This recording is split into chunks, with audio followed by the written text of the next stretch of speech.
Dans certains lives chrétiens du dimanche, une idéologie haineuse sur ce verset du Coran est propagée. Les gens des précédents livres qui ne croient pas au Coran affirment que ce verset du Coran soutiendrait l'esclavagisme sexuel.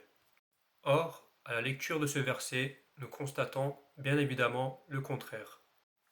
Et parmi les femmes, les dames, entre parenthèses, qui ont un mari, sauf si elles sont vos esclaves en toute propriété, l'esclavagisme a existé, on ne peut pas le nier, prescription d'Allah sur vous.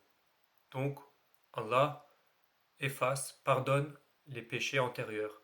Vous ne pouvez plus marier les esclaves, si l'esclavagisme existait encore, qui ont déjà un mari.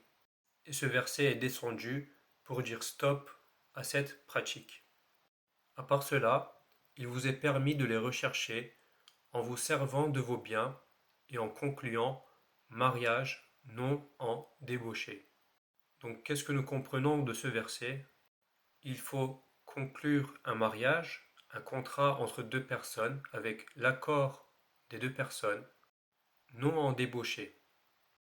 C'est-à-dire que l'esclave et son maître doivent tous les deux donner leurs accords.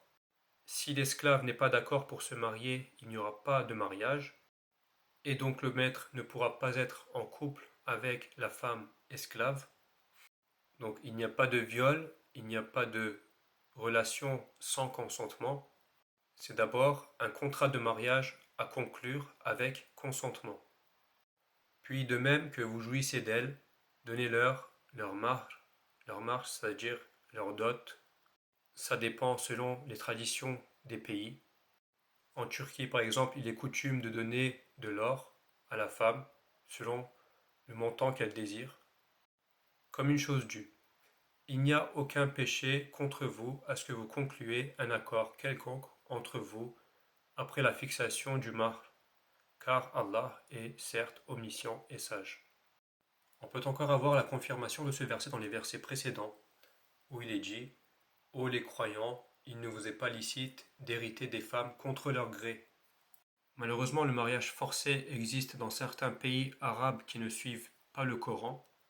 Or, nous voyons que le Coran interdit le mariage forcé. Et nous avons également démontré qu'il n'y a pas de mariage esclavagiste sexuel comme l'affirment certains chrétiens du dimanche.